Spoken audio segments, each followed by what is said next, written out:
ডেজার্টটা দেখার পরে আশা করি সবারই অনেক বেশি ভালো লাগবে। আর এই গরমে ঠান্ডা ঠান্ডা ডেজার্ট এটা খেতে কিন্তু অনেক বেশি ভালো লাগে, যে কেউ বানাতে পারবে অল্প সময়ের মধ্যে। চলুন, প্রথমে আমি এখানে 500 ml পানি নিয়েছি, তার অর্ধেকটা দিব, 250 ml দিব। চাইলে কেউ লিকুইড দুধও দিতে পারেন। এখানে আমি 3 টেবিল চামচ গুঁড়া দুধ দিয়ে দিলাম, আর এখানে 3 টেবিল চামচ দিয়ে দিলাম আপনার চিনি, আর 1 টেবিল চামচ আগার আগার দিয়ে ভালো করে মিক্স করে নেবেন।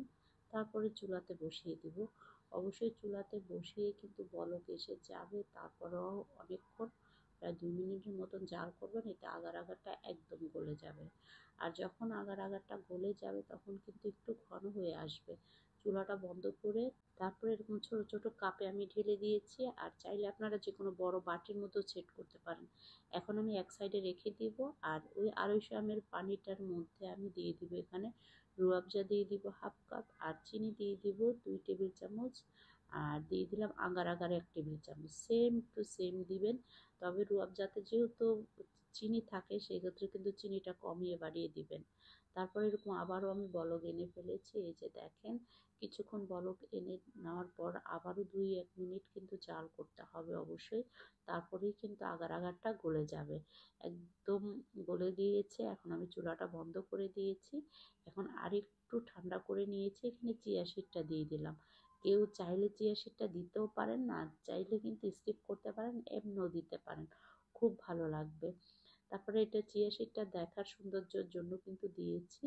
তারপর এখান থেকে উঠিয়ে তারপর ওটা কিন্তু জমে গিয়েছে ততক্ষণে। আপনারা ফ্যানের নিচে রাখলে এটা জমে যাবে। তারপরে ঠিক এটার মধ্যে পুরো এভাবে করে দিয়ে দিবেন। এতে করে দেখবেন যে জেলোটা দেখতে বা আপনার এই যে পুডিংটা দেখতে খুবই সুন্দর লাগবে। আমি একে একে করে সবগুলো দিয়ে দিলাম। এখন আমি নর্মাল ফ্রিজে রেখে দিব এটা ঠান্ডা হওয়া পর্যন্ত। ঠান্ডা হয়ে আসলে আপনাদের সাথে শেয়ার করব কেটে।